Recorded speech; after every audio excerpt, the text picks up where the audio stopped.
They build a dock at Deptford where they make ships. By the end of the 17th century, they have a very go-ahead fleet of East Indiamen. Next slide. And all goes well until the Mughal Empire begins to totter. And it does this under this guy, the Emperor Aurangzeb. Now, Aurangzeb was a great warrior, but he was overambitious and overextended the empire. And after conquering the Muslim sultanates of Golconda and Bijapur in the southern Deccan, in what's now sort of Karnataka or inland from Bombay, he triggers an enormous revolt by the Maratha warrior caste, who are ride out of, the Maratha warriors who ride out of Western India, burn down the Mughal port of Surat, and begin threatening other parts of India. At the same time, there are other revolts, the Jats in the Doab, south of Delhi, and the Punjab to the north of Delhi. The Sikhs are rising up, and it's all looking a bit wobbly. And everyone's wondering who's going to get to loot Delhi. Next slide, which at this point is the richest city in the world with 1 million, and the largest city in the world with 1 million people. This is Delhi at the height of its power, looking over to the Red Fort. Next slide. Over the Jama Masjid and the Chandi Chowk. Here's the Chandi Chowk, which is one of the kind of great capitals of, one of the great centers of world trade. And everyone wonders, is it going to be the Marathas who get to loot this? Is it going to be the Jats? Is it going to be the Sikhs? In the end, it's none of them. It's this guy. Next slide. Nadir Shah. Nadir Shah is a warlord who has risen to power in Persia. He does a military coup, takes over the state, kills the last Safavid heir, and he really wants to take on Russia and Turkey, the Ottoman Empire, as his main enemies. And for that, he needs money, and therefore, in 1738, he crosses the border into Mughal Afghanistan in order to loot it. And he takes Kabul and Kandahar so easily, he continues. He goes down the Khyber Pass, he loots Peshawar, he loots Lahore, and he heads for Delhi. In Delhi, there is mass panic. Next slide. Muhammad Shah Rangila on the left is terrified and gathers an army of 1.5 million men.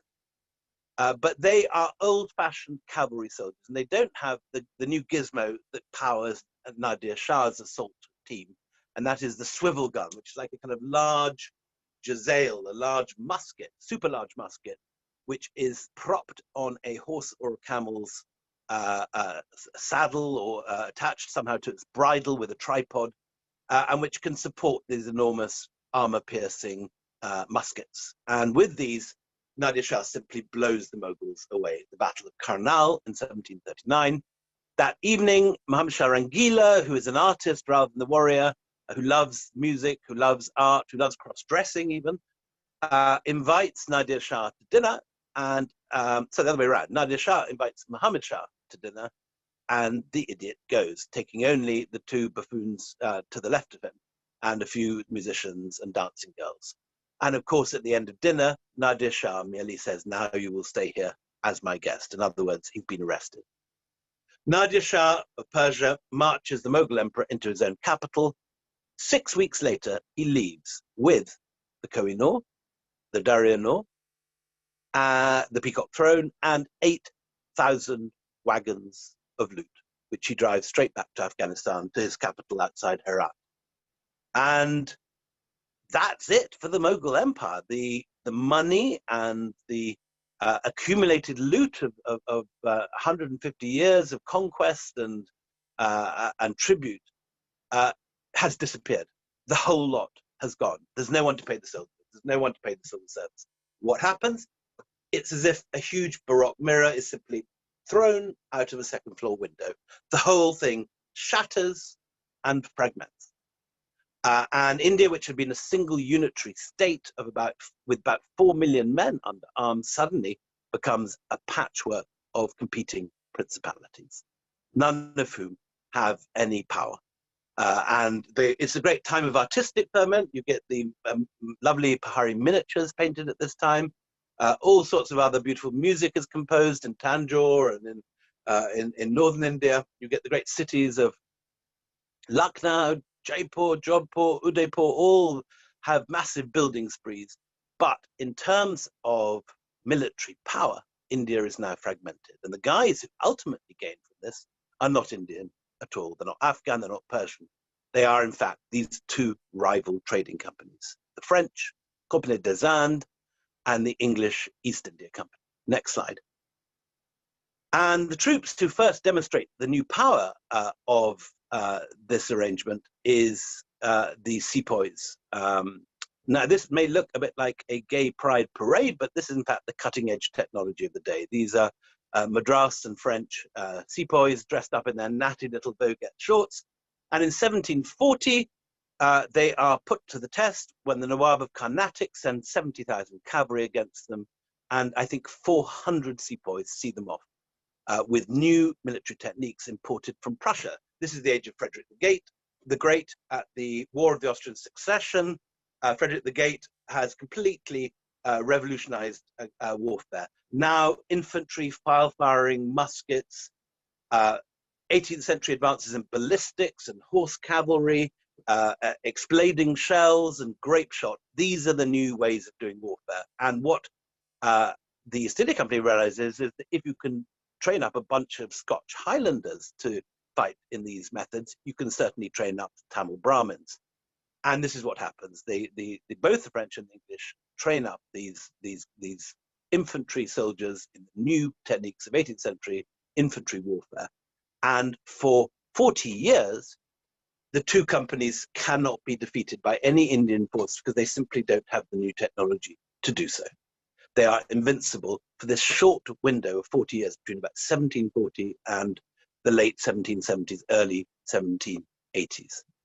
And the first guy to really feel the heat, next slide, is this man, Siraj-ud-Dowlah, the Nawab or governor of Mughal Bengal.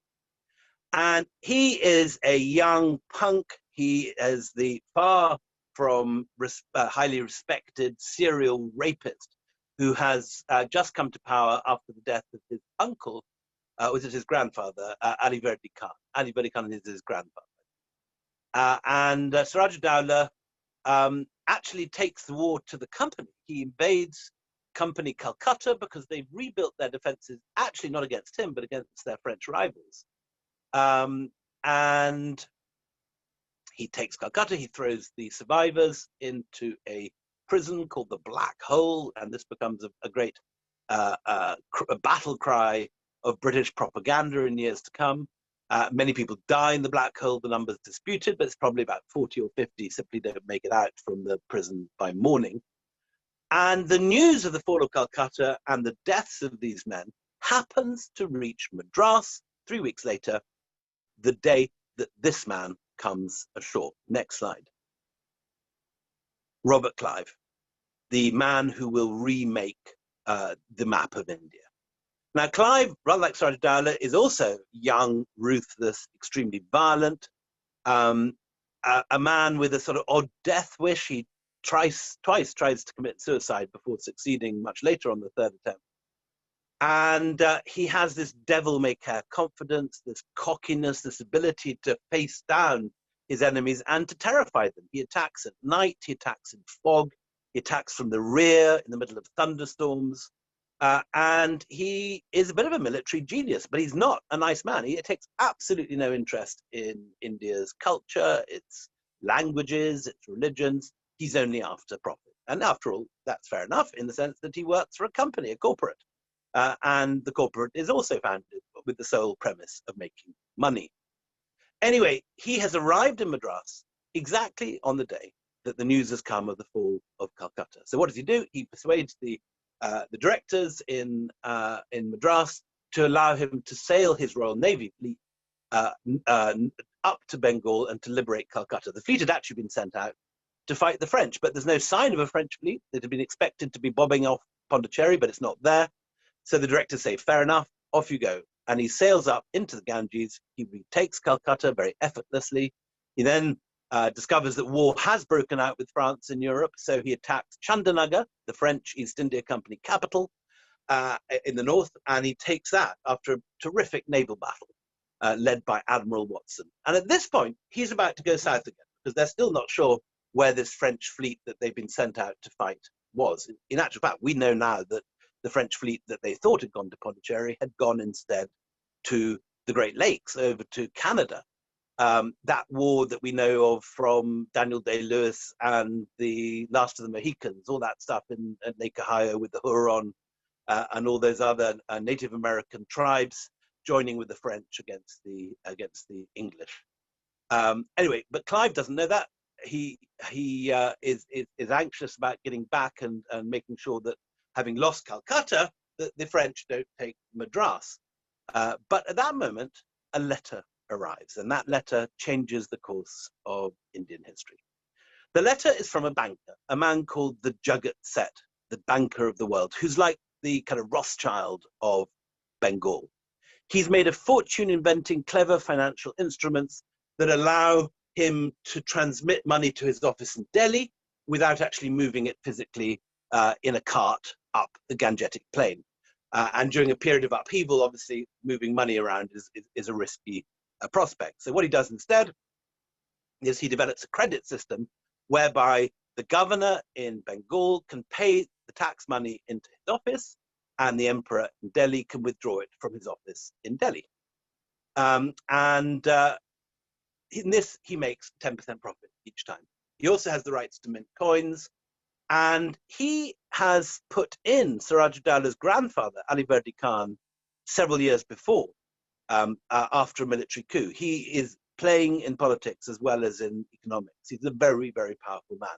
And Siraj-ud-Dowlah, who's a hothead, had threatened him with circumcision if he didn't make the loans he wanted. So Siraj-ud-Dowlah pisses off these very powerful bankers, and they write to Robert Clive and say, look, we have an offer.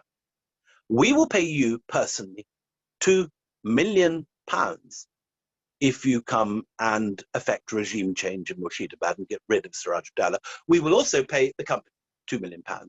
And Clive doesn't even hesitate. He says, no problem at all, sir.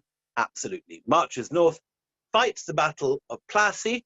Next slide. Now, in our imperial textbooks, and even when I was at school in the 1970s, this is how we were taught the Battle of Plassey was, that it was this great heroic account with white troops led by Clive defeating hundreds of thousands of Indians. In effect, in reality, it was a setup, because the main general of Siraj-ud-Dowlah, next slide, whose name is Mir Jafar, who is an Iraqi, who has just recently arrived in India, an Iraqi Arab who's come to make his fortune in India, like everyone else comes to make their fortune at this time. And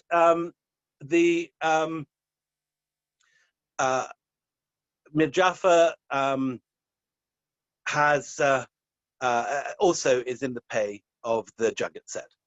So Mir Jafar and Clive conspire. Siraj-ud-Dowlah realizes what's up. He flees the battlefield, but it's too late. The forces of Mir Jafar pursue him, kill him. He is taken by force. His body is taken around Murshidabad. And the next day, Clive marches into the treasury at Murshidabad and simply helps himself. He stuffs his pocket full of jewels. It's that simple. And the next day, he puts the rest of the Murshidabad treasury into punts, and he punts it down to Calcutta. Later, when he's quizzed in Parliament about this, he simply replies, "My lords, I was astonished at my own moderation." Now, 7 years later, there's another battle, the Battle of Buxar. Next slide. And Indian sepoys who are now growing in strength, and this is Shah Alam, the Mughal emperor. Shah Alam, the Mughal emperor, along with the Nawab of Awadh, whose name is Shuja-ud-Dowlah, and the new Mir Qasim, who is the new governor of Bengal, all mount a major joint Mughal attack on the company. But Clive, with his sepoys, is waiting for them, and there is a massacre. The troops of all three armies are destroyed. Shah Alam surrenders to the company, and the Diwani is signed a month later. Next slide, giving over the richest provinces of India, not, as I said, to the crown, but to this corporate entity, this corporation, this joint stock company based in one London office. And at this point, they begin to asset strip and to begin to loot India, particularly Bengal. And they use the money to build up their security forces. The forces rise from 7,000 sepoys to 20,000 to 40,000. By the end of the century, there are 100,000, which is double the size of the British Army. It's all an extraordinary story, a corporate entity, a private company with an army that is literally twice the size of the British Army. Next slide, you can see all the different regiments lined up in this picture from the 1830s. So it becomes this huge military force. Not only is it this enormous corporate force, it's a major military power with its own private army that is the largest modern army in Asia. Next slide. The company sends tax collectors like this man, James Todd, all over India. They begin to plant opium in Bihar, which they then sell to the Chinese at profit. The Chinese don't want, obviously, opium to be sold to them, but the 2 opium wars are fought to make sure that they do buy the opium. With the profit of this, they buy tea, which they sell in India, in Britain, and in the New World. So next slide, when the Boston Tea Party takes place, it is East India Company tea which is being poured into the harbour at Boston. And one of the great causes of the American Revolution, though it doesn't appear as often as it should do in American textbooks, but is very prominent in the literature of the time, is the fear that the Bostonians and the American patriots have that the East India Company, which has looted Bengal and asset stripped Bengal, will now be let loose on the Americans. And so it has become, by this stage, the world's first great multinational corporation, and it literally straddles the globe. Next slide. It has its own flag, which, as you can see, it was one of the models of the American flag. Next slide. It has a massive new headquarters, looking a bit like Buckingham Palace, on the site of its old headquarters in Leadenhall Street. It now stretches right way up the street. This is incidentally underneath what's now the Lloyd's building plot. Next slide. The director's boardroom in Leadenhall Street is from where the wealth of India is controlled, what Racecourse Road and Narendra Modi's Prime Minister's office is today, or North and South Block in the center of Delhi, in Lutchen's great buildings up on Raisina Hill. This was in the 18th century. All the decisions about India's future are made here. Next slide.